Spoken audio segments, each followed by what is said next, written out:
धन्य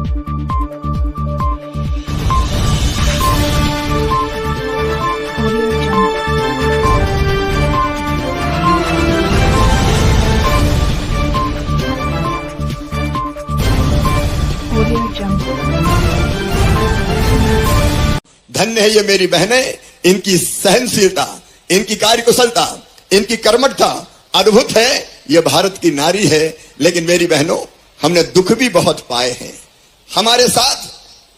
प्राचीन भारत में आप देखिए, गंगा गीता गायत्री माना जाता नारी को। कहा गया यत्र नार्यस्तु पूज्यन्ते रमन्ते तत्र देवता। भगवान कहां रहेंगे? जहां मां, बहन और बेटी को मान, सम्मान और इज्जत की नजर से देखा जाएगा, वहीं भगवान निवास करेंगे। ये भारत में नारी का स्थान था। लेकिन अभी हमारी बहन बता रही थी, मीना सिंह जी, कि इज्जत तो पहले बहुत थी, लेकिन एक कार्यखंड ऐसा आया कि जिसमें बेटियों को बोझ माने जाने लगा। बेटा पैदा हो तो खुशियां मनाई जाए, और बेटी जन्म ले ले तो मैया का चेहरा भी उतर जाए।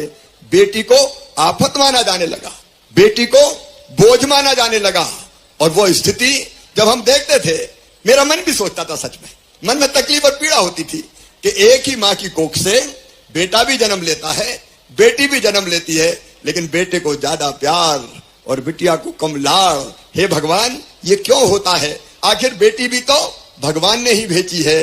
बेटी के बिना दुनिया नहीं चल सकती। मैं अकेले उमरिया जिले की नहीं कह रहा, उमरिया तो फिर भी बहुत अच्छा जिला है। उमरिया वालों, आपको बारंबार प्रणाम, क्योंकि उमरिया में बेटी और बेटा में भेद नहीं किया जाता। लेकिन कई जगह यह भेद हुआ, और भेद ऐसा हुआ कि जब विज्ञान ने प्रगति की और यह पता लगने लगा कि कोख में आने वाला कौन है, बेटा है कि बेटी है। अगर बेटा है तो आने दो, और अगर बेटी है तो कोख में ही मार दो। कोख को कत्ल खाना बना दिया कई लोगों ने। यह मैं सच्ची बात कर रहा हूं। और इसके कारण हालत यह हो गई कि 1000 बेटे पैदा होते तो बेटियां केवल 900 पैदा होती। अपने प्रधानमंत्री श्रीमान नरेंद्र मोदी जी जब गुजरात के मुख्यमंत्री थे, उन्होंने अभियान चलाया, बेटी बचाओ अभियान, बेटी पढ़ाओ अभियान। मध्य प्रदेश में हमने तय किया, मैं उस समय कहता था कई जगह कि भाई बेटियों के साथ ये भेदभाव क्यों करते हो? बेटी के बिना दुनिया नहीं चल सकती। बेटी है तो ही कल है। अरे बेटी नहीं बचाओगे तो बहू कहां से लाओगे? बताओ मेरी बहनों, बेटी अगर नहीं हुई तो बहू मिल सकती है क्या? अरे आज तो बोल के बताओ, मिल सकती है क्या? नहीं मिल सकती। और इसलिए बेटी के बिना सृष्टि नहीं चल सकती, बेटी के बिना ये दुनिया नहीं चल सकती। मन में तकलीफ होती थी, मन में पीड़ा होती थी।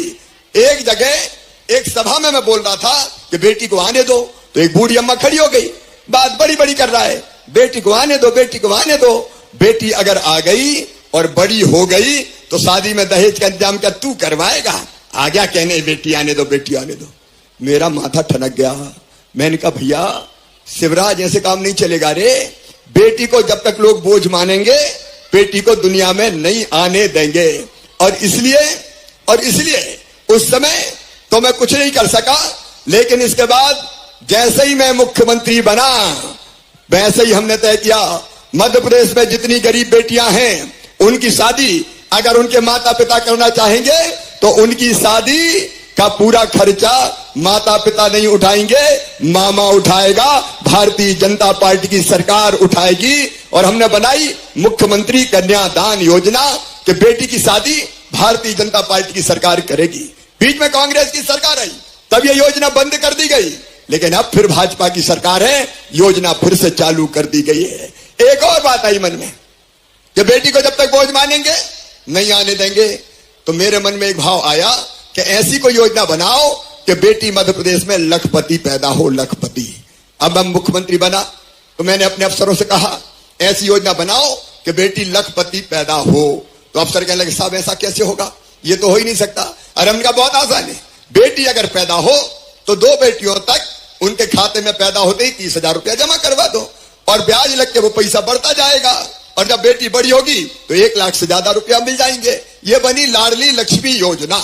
और लाडली लक्ष्मी योजना में हमने यही तय किया कि बेटी 5वीं पास करके 6वीं में जाएगी तो 2,000, 8वीं पास करके 9वीं में जाएगी तो 4,000, 10वीं पास करके 11वीं में जाएगी तो 6,000, 12वीं में जाए तो फिर 6,000, कॉलेज में आए तो 12,500, कॉलेज पास करे तो फिर 12,500, और 21 साल की हो जाए तो सीधे 1 लाख रुपया बेटी के खाते में आ जाए, बेटी लखपति बन जाए।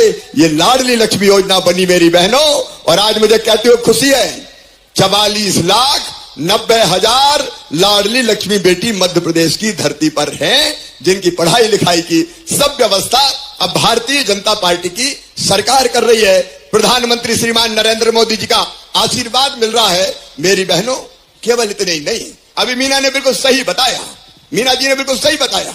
हमने तय किया कि बहनों को अगर आगे लाना है तो चुनाव में, पंचायत के चुनाव, जनपद के चुनाव, नगर पंचायत के चुनाव, नगर पालिका के चुनाव, सब चुनाव में आधी सीटें बहनों के लिए रिजर्व करनी पड़ेगी। क्योंकि वैसे तो महिलाओं को कोई चुनाव नहीं लड़ने देता था। लड़ने देता था क्या? चुनाव तो कौन लड़ेंगे? बोले साहब लड़ेंगे। बहन क्या करेगी? बोले रोटी बनाएगी। तो साहब चुनाव लड़ रहे, बहन दिन भर चूल्हे के सामने बैठ के रोटी थोपने का काम कर रही है। कोई राज चलाने नहीं देते थे।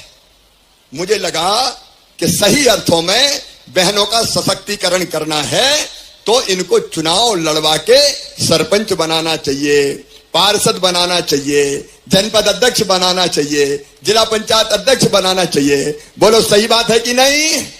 अरे जोर से बोलो, सही है कि नहीं? लेकिन वैसे तो लड़ने नहीं देते। तो हमने तय किया कि आधी सीटों पर अब भाई चुनाव ही नहीं लड़ पाएंगे, वहां केवल बहनें चुनाव लड़ेंगी। 50% सीट रिजर्व। और इसलिए देखो, आधे से ज्यादा बहनें सरपंच बनी बैठी है, अलग अलग पदों पर बैठी है। जरा ईमानदारी से दिल से बताना मेरी बहनों, अगर भारतीय जनता पार्टी की सरकार, हम यह फैसला नहीं करते कि आधी सीटों पे केवल बहनें लड़ेंगी, तो बताओ बहनें चुनाव लड़ पाती क्या? ऐसे नहीं, जोर से बताओ, लड़ पाती क्या? साहब ही चुनाव लड़ते, मैडम को लड़ने नहीं देते। लेकिन अब बहनें चुनाव लड़ रही है और सरकार चलाने का काम कर रही है। ये चमत्कार हुआ है। और केवल इतने ही नहीं, बहनों के नाम भी मकान, दुकान, खेत ये आए। इसलिए एक काम और किया, अभी अगर कोई चीज खरीदनी होती थी परिवार में तो कौन के नाम खरीदते थे? आदमी के नाम, पुरुष के नाम, औरत के नाम कोई नहीं खरीदता था।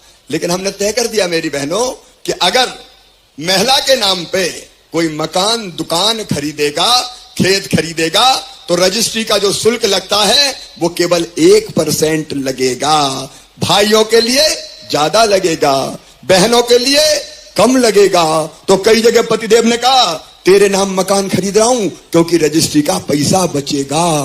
तो धीरे धीरे बहनों के नाम संपत्ति खरीदी जाने लगी और महिला सशक्तिकरण हो गया। अपने प्रधानमंत्री जी ने तय किया, नरेंद्र मोदी जी ने तय किया कि प्रधानमंत्री आवास के मकान में दोनों का नाम होगा। मन में तकलीफ पैदा करती थी। सोचो मेरी बहनों, बेटा बेटी दौड़ के गोद में आके बैठ गया और कहा माँ मुझे किताब दिला दे, माँ मुझे कपड़ा दिला दे, माँ मुझे आइसक्रीम खिला दे। तो इच्छा तो होती है कि ये करूं, लेकिन कर पाती थी क्या? नहीं कर पाती थी, पैसा नहीं होता था। और इसलिए यह विचार मन में आया कि बहनों को अगर और सशक्त बनाना है, मजबूर नहीं रहने देना और मजबूत बनाना है तो कुछ ना कुछ तो करना पड़ेगा। और तब मेरे मन में एक विचार आया कि देखो शिवराज, बहनें अपने भाई के घर साल में एक बार कम से कम जाती है, या राखी पे भाई अपनी बहन से राखी बंधवाने आता है। आता कि नहीं आता? अरे आता है कि नहीं? और जब आता है तो बहन को कुछ ना कुछ देता है, राखी बंधवा के पैसा देगा, कपड़े देगा और कोई चीज देगा। तो मन में आया कि तुम भी तो भैया हो और भैया भी मुख्यमंत्री भैया हो, तो तुम्हें भी तो बहनों को कुछ देना चाहिए। देना चाहिए कि नहीं देना चाहिए? अरे जोर से बताओ, देना चाहिए कि नहीं? लेकिन लगा के एक बार साल में देने से काम नहीं चलेगा, एक बार देने से काम चलता क्या? और तब यह विचार आया कि अपनी बहनों की छोटी मोटी जो जरूरत है वो पूरी करने के लिए हर महीना 1,000 रुपया बहनों के खाते में डाला जाएगा। हर महीना 1,000। साल में कितने हो जाएंगे? अरे जोर से बताओ, कितने हो जाएंगे? 12,000। और अगर घर में 2 बहू है तो कितने हो जाएंगे? 24,000। और अगर सासू मां है तो कितने हो जाएंगे? उनके भी 600 की पेंशन 1,000 हो जाएगी ना, तो 36,000। बताओ परिवार की हालत सुधरेगी कि नहीं? जोर से बताओ सुधरेगी कि नहीं? पीछे वाली बहनों तुम भी बताओ सुधरेगी कि नहीं? ये है लाडली बहना योजना। ये लाडली बहना योजना है मेरी बहनों।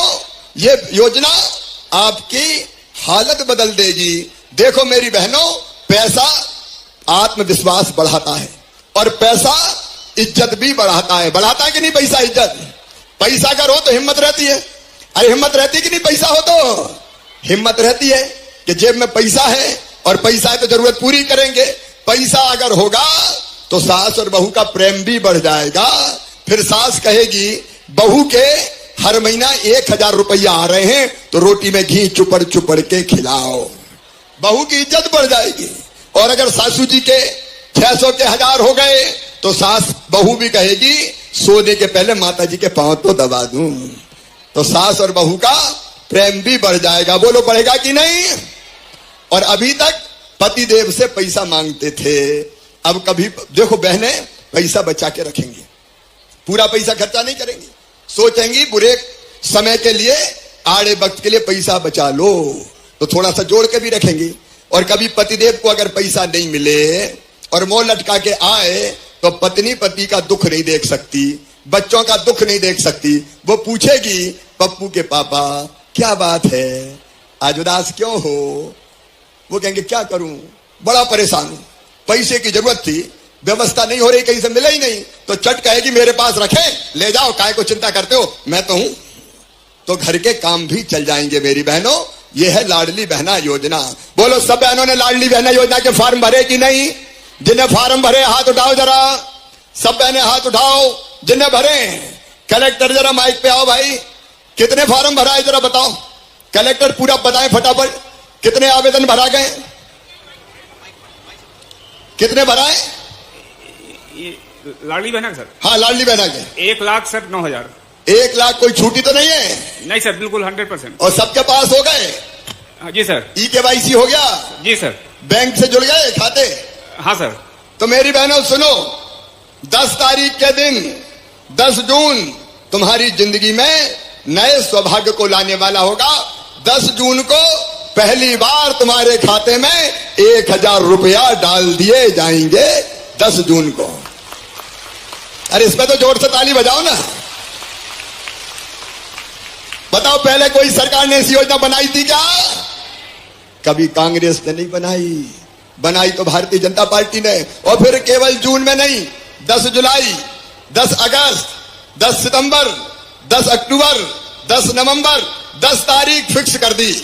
क्योंकि तारीख फिक्स नहीं करता तो पता चला कभी 8 को मिल रही, कभी 12 को मिल रही है। सही बात है कि नहीं? तो मैंने कहा फिक्स कर दो यार, 10 तारीख डले तो बहनें अपनी, पैसा डले तो बहनें अपनी योजना बना ले।